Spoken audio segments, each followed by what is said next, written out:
Welcome to the online lecture series on 8051 microcontroller. In this video tutorial, we shall discuss about programs related to the logical instructions. Okay. So in this video tutorial, I will discuss two programs. The second program is almost similar to the first program. So the first program will be discussed in detail. Second program you can understand by yourself. Okay. Let's see the first program. Counting positive and negative numbers in an array. So let's first understand the logic. Okay, how will you determine whether a number is positive or negative? So basically we check this MSB bit. Okay, if there is any number, we check the MSB bit. So if this MSB bit is 1, okay, then the number is negative. Okay, and if this MSB bit is 0, then we see the number is positive. Okay, so MSB is 1, number is negative. MSB is 0, number is positive. So for each of the number which is stored in the RAM location, so we have to check for this MSB bit. So how will we do that? So we will do that by using an instruction called RLC, rotate left through carry. Okay, so when we do rotate left through carry, what happens is this MSB bit will come in the carry bit. This will be transferred to the carry bit. After that, you can either use jump on carry or jump on no carry. So using any of these instructions, you can decide whether the number was positive or negative. Okay, and you have to repeat for the array size. Okay, so let's start writing the program. So let us first decide the array size. So move R2 comma #5. Don't take too much large array sizes. 5 is ideal. Okay, so this is the array size. Then we need to initialize a pointer, okay, to some memory location. Say move R0 comma #30h. So pointer to memory. Okay, you might have observed I have always taken 30h as the starting memory location. Why? Because I don't want to disturb the register bank area and the bit addressable area. That's why I usually start from 30h or above 30h. Okay, so that our registers are not disturbed. So I have initialized a pointer to the memory location. Okay, now we have to check whether it is positive or negative. So for that we have to use the RLC instruction. But RLC, rotate left through carry, works only on accumulator. So I need to bring the data to accumulator. So move A comma at the rate of R0. Okay, so data byte in register A. Okay, and we have to count, right? We have to count the number of positive and negative numbers.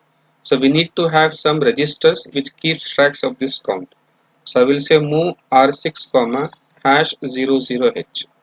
So this will have the positive count.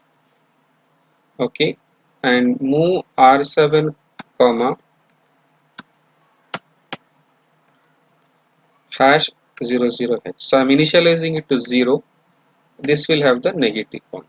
So whenever I get a positive number, I will increment R6, and whenever I get a negative number, I will increment R7. Okay, and by default R6 and R7 will be having 00, but it is good programming that we initialize it to 00 before starting the program. Now RLC A. So when I do this, the MSB bit comes into the carry flag. Okay, then you can use either jump on carry or jump on no carry. It depends upon you. Okay, so if I say jump on carry, so jump on carry means it will be a negative number. Okay, if the carry flag is not equal to 1, it means it's a positive number, and for if it is a positive number you have to increment R6. So I will say increment R6. But if it's a negative number, it will branch here and you have to increment R7. Most importantly, as we have seen in the previous programs, after increment of R6, we don't want increment R7 to be executed. So I will write sjump, say N1. Okay, and my N1 will be here. So next I have to do it for the next data. Okay, for that I have to increment the pointer, increment R0. Now it will point, it was accessing the data of memory location 30H. With this it will access the data of the next memory location. And all these things I have to repeat for 5 times, 5 data. So djnz R2 comma back. So where will be back? So back will be here.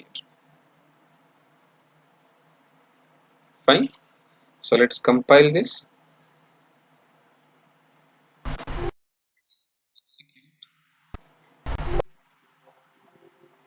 Yes. Okay. So let's you should also observe the carry flag. So let's initialize some positive as well as negative numbers. Okay. So modify.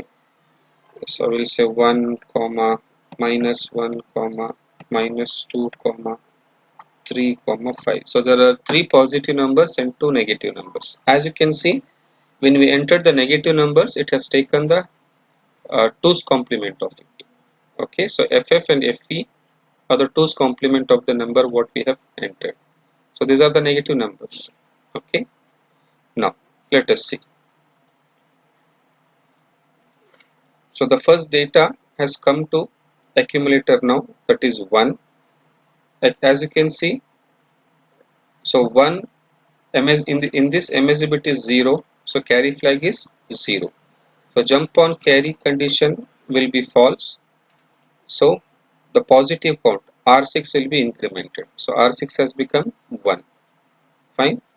Next, we will go to the next location and this will be repeated. In the accumulator now you have FF. So FF means MSB bit is 1, so it's a negative number. So jump on carry condition will be true. So we will increment R7. Okay, so R7 will become 1. The same thing will be repeated for the next 3 data. Okay, so by the end of the program, when all the 5 are over, you will see that R6 contains 3 because we had 3 positive numbers 1, 2, 3, and R7 contains a count of 2 because we had 2 negative numbers. Okay, please execute this program and understand it. Okay, the next program is to count the number of odd and even numbers. Okay, so it is almost similar to this program, except that in this case, how will you determine whether the number is odd or even? You have to check the MSB bit, sorry, LSB bit. So if the LSB bit is 0, then it is an even number, and if the LSB bit is 1, it is an odd number. So here, instead of RLC, you have to use RRC. Okay, that's the only change you have to do. So you can keep this for odd count and this for even count. Okay, instead of this RRC, so jump on carry to odd. So odd means you have to increment R6, even means you have to increment R7. That's it. So here we'll be checking the LSB. Okay, so execute this program and check the results. Okay, thank you.